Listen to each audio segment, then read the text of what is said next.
పడిపోయాడు.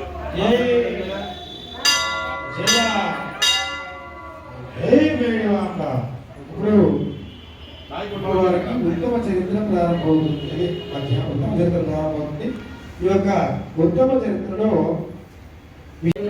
ఓం వేదాఖమేదం పురుషం మహంతం ఆదిత్యవర్ణం తమసస్తు భారే సర్వాణి రూపాని విచిచ్య ధీరః నామాని కృత్వా అభివదన్ యదాస్తే దాదా పురుషాజ్జమదజహార చక్ర ప్రవిద్వాన్ ప్రజితత్సతస్రః తమేవం విద్వాన్ అమృతే భవతి నాన్యః పుందాయనాయ విద్యతే సహస్రశీర్షం దేవం విశ్వాఖ్యం విశ్వసంభువం విశ్వం నారాయణం దేవమక్షరం పరమం పదం విశ్వత పరమానిత్యం విశ్వం నారాయణగం హరం విశ్వమేవేదం పురుషస్త తద్విశ్వముపజీవతి పతిం విశ్వస్యాత్మే త్వతగం శాశ్వతగం శివమచ్యుతం నారాయణమాజ్ఞేయం విశ్వాత్మానం పరాయణం నారాయణ పరోక్ష జ్యోతి ఆత్మా నారాయణ పరః.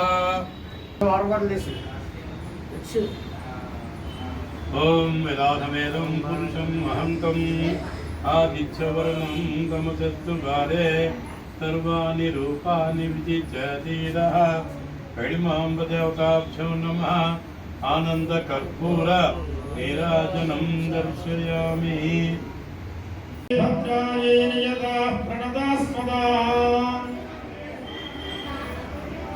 దేవతలు భూలోకాన్ని ప్రవేశించారో శాపగ్రస్తం అయిపోతారు వాళ్ళు. అంటే వారి యొక్క లోకాన్ని ఎప్పుడైతే విడిచి వస్తుంటారో వాళ్ళకి శాపగ్రస్తులై వాళ్ళ మెమొరీ పవర్ అనేది పోతుంది. దాంట్లో వాళ్ళు ఒక మానవుల్లాగా హిమాలయ ప్రదేశాల ఎందుకు సంచరిస్తూ ఉన్నారట. అమ్మవారు ప్రతినిత్యము కూడా హిమాలయ కృతాశ్రయ అంట. అమ్మవారు ఇప్పుడు హిమాలయ ప్రాంతాల్లో కైలాసకరం మీదే ఉంటారు. మహన్యాసంలో కూడా చెప్పబడింది, కైలాస శిఖరేరమ్యే శంకరస్య శివాలయే దేవతా స్తోత్రమోదంతి తన్మే మన శివ సంకల్పమస్తు అని. కాబట్టి మనకి దేవలోకం అంటే కైలాసమే. ఆ కైలాసంలో శివపార్వతులు తప్పకుండా ఉంటారు.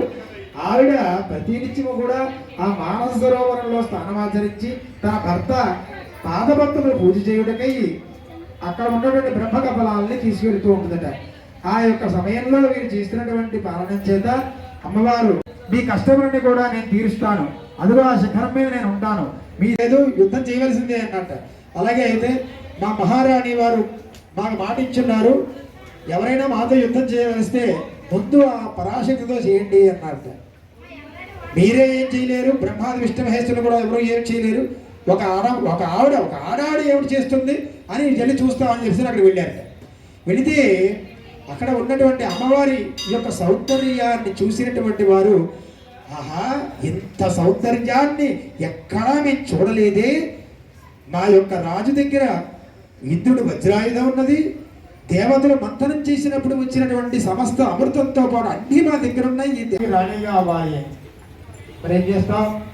అయితే అమ్మవారు చెప్పిందంటే అది సాధ్యం కాదు.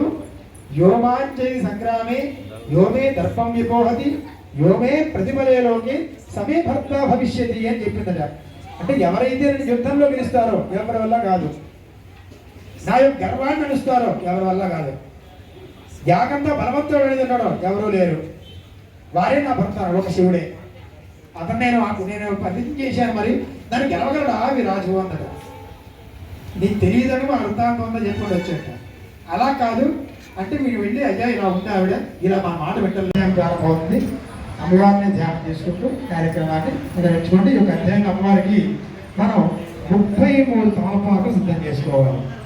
33 తమలపాకుల్ని సిద్ధం చేసి నమస్తస్యై నమస్తస్యై నమస్తస్యై నమో నమః అన్నప్పుడు అమ్మవారికి మనం సమర్పణ చేస్తాం.